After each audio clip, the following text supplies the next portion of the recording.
tal? ¿Cómo están? Muy contento de poder estar en contacto con ustedes. Agradecer al profesor Alvarado Belloso la oportunidad de dar esta breve charla. Voy a abordar un tema que comencé a investigar a partir del ejercicio de la profesión.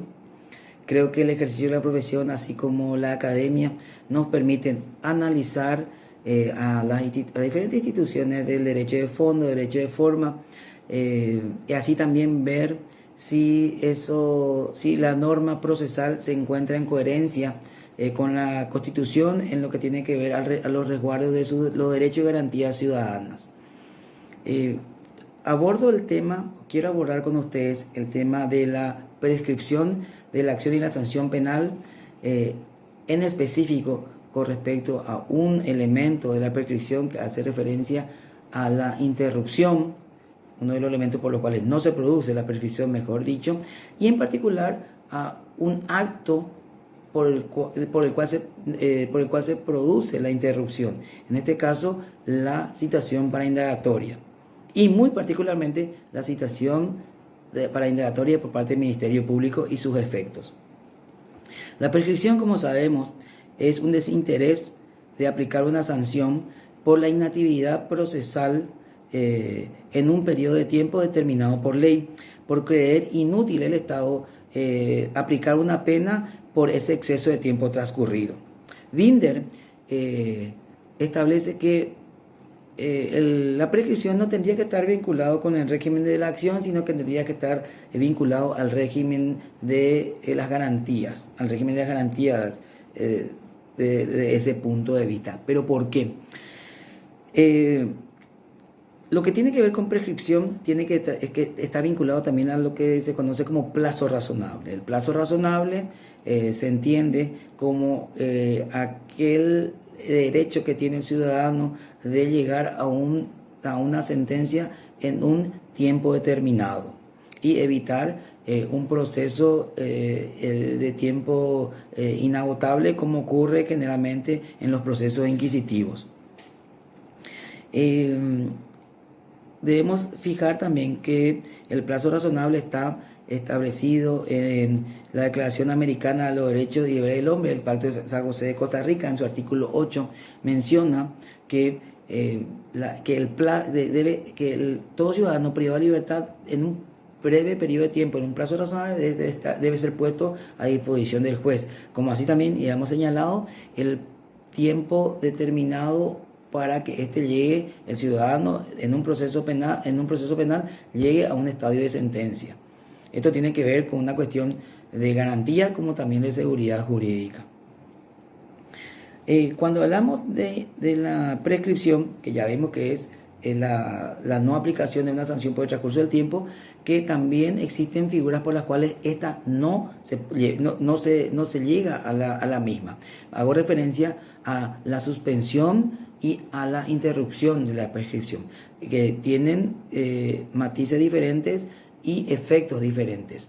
La suspensión hace que de producirse el acto que produce la misma, entonces el tiempo transcurrido se cuenta a partir de que ese acto deje de ocurrir o deje de tener efectos. Entonces forma parte de un todo. En cambio, de producirse uno de los actos interruptivos de la prescripción, el tiempo comienza a correr nuevamente, comienza desde fojas cero para la prescripción. Como había mencionado, lo que ocurrió también en el Paraguay en el año 1992, se sanciona la nueva Constitución y todas las normas deben entrar en coherencia con la norma suprema de la República. Y así que se trata de adecuar tanto el Código Penal como el Código Procesal Penal.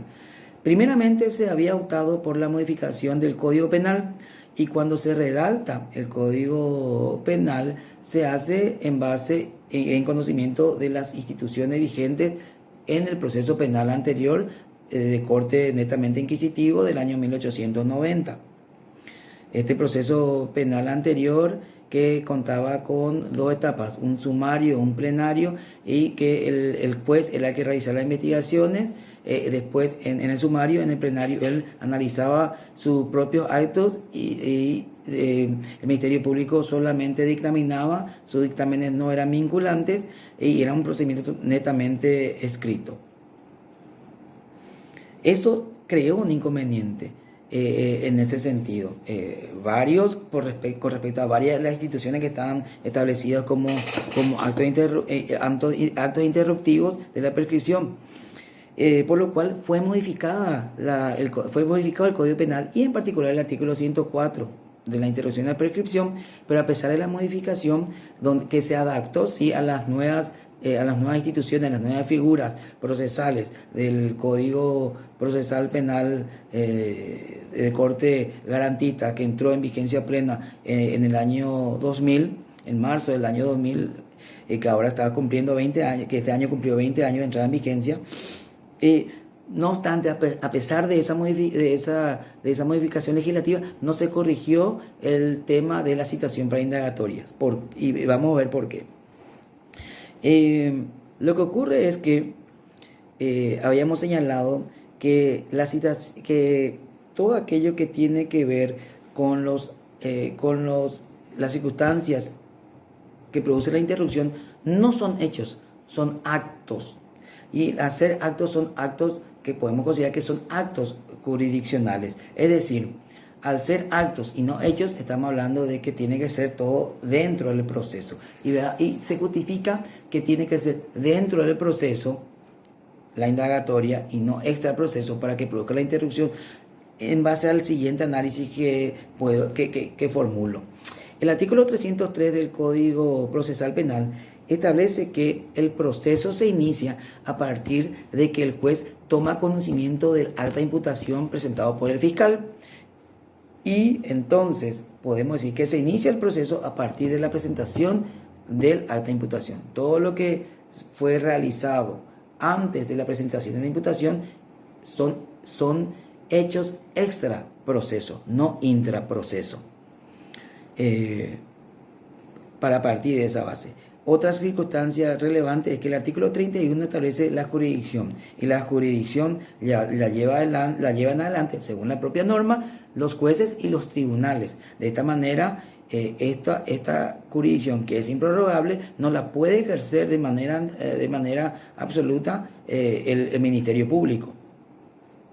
Entonces, ante lo expuesto, tenemos que, si vamos a un análisis de cuándo es intra o extra proceso, antes o después, es desde que se inicia el proceso. ¿Cuándo se inicia el proceso? Desde la presentación del acta de imputación y desde que el juez toma conocimiento del mismo. Otra cuestión tiene que ver con el plazo razonable, de cuándo comienza a correr el plazo establecido como plazo máximo de duración del proceso, es desde que es notificado el imputado del acta de imputación por parte del juez, que una vez que recibe el juez le notifica la imputación y ahí empieza a correr el plazo de duración máxima del proceso, que fue también un tema en debate debido a determinar realmente cuál es el primer acto constitutivo, y esto se definió a través de fallos en grado de casación por parte de la Corte Suprema de Justicia. Debo destacar acá también que la indagatoria debemos determinar cuándo y ante quién se realiza. Se establece que la declaración indagatoria del imputado se puede realizar durante la etapa investigativa ante el fiscal interviniente, ante el juez también, el juez de garantía en la etapa intermedia, y ante el tribunal de sentencia. Se presta declaración por parte del imputado o acusado en su momento. Debemos también ser claros que en el proceso anterior inquisitivo, las declaraciones, por eso tiene que ver con esto, la declaración indagatoria era un medio probatorio. Actualmente sabemos que la declaración indagatoria es un medio de defensa. Y acá tenemos dos posturas. Están quienes piensan que la citación para indagatoria interrumpe la prescripción antes incluso de la presentación de la imputación, y otros quienes sostienen, entre los que yo estoy dentro de esa, sostengo esa teoría, que la interrupción de la prescripción se puede dar recién a partir de que se presenta un acta de imputación. A partir de allí, sí estamos dentro del proceso y la citación para indagatoria produciría, en ese caso, después de la presentación de imputación, sería un acto interruptivo. Quienes sostienen lo contrario, que la citación indagatoria por el fiscal ante la presentación de imputación sí produce un acto interruptivo, alegan que esto se da porque cuando el fiscal tiene conocimiento del hecho, comunica al juez del inicio de investigación. Pero hay que ser claros que esa comunicación de inicio de investigación es solamente eso, una comunicación. El juez no toma ningún recaudo y no dicta ninguna resolución. Entonces no es un acto interruptivo. Es más, no es un acto interruptivo, por eso no se establece como uno de los actos interruptivos fijados en el artículo 104, que fijan cuáles son los actos, cuáles son ellos. Entonces, al no estar establecido, y sabemos que en materia penal la interpretación debe ser restrictiva y no extensiva. De esta manera podemos llegar a la conclusión sin mucho equívoco de que solamente se podría dar la interrupción de la prescripción con la citación a indagatoria por parte del Ministerio Público si se presenta la imputación no se le notifica aún al imputado, pero sí ya es notificado por parte del Ministerio Público para que comparezca a una declaración indagatoria. Ahí sí se produciría sería esa citación por parte de la Fiscalía un acto interruptivo porque ya está presentada el acta de imputación. En ese caso sí interrumpiría y sería el único caso. Otro tema importante y que debemos señalar es que fue de lo que había investigado, que también fue parte de un debate importante en Argentina, en la República Argentina, se refiere a que si toda citación indagatoria produce una interrupción de la prescripción o solamente la primera. De la forma que está redactado, al menos en Paraguay, habla de una citación indagatoria, o sea, solamente la primera citación indagatoria es la que produce los efectos de la interrupción de la prescripción. Están quienes sostienen lo contrario, pero no puede ser que cada citación indagatoria, pongámosle que un hecho ocurrió en el año 2013, el fiscal convocó a una citación indagatoria en el 2014, no imputó, quiere decir que eso no fue un acto interruptivo.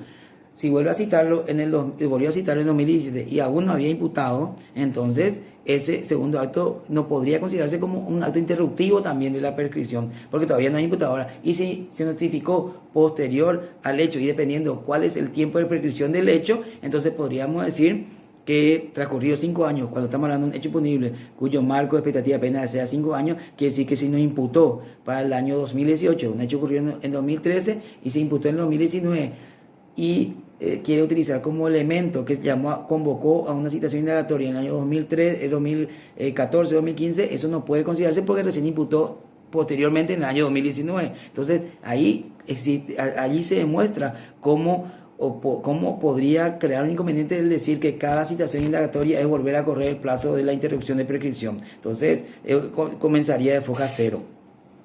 Ante todas estas circunstancias y como para ir terminando, es claro que solamente producen produce la interrupción los actos jurisdiccionales.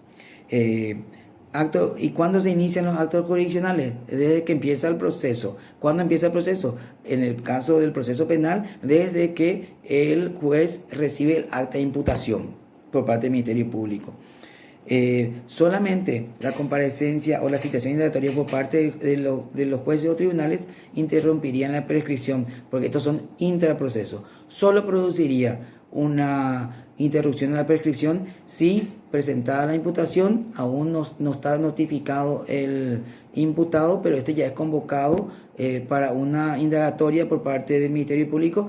En ese caso sí se produce la interrupción de la prescripción. También vamos a ser claros en mi entendimiento que solamente la primera citación indagatoria produce los efectos de la interrupción de la prescripción. Bueno, Esto creo que es un tema interesante, a mí me gustó investigarlo, espero que ustedes también lo hayan tomado de esa manera. Agradezco el tiempo y hasta una próxima oportunidad.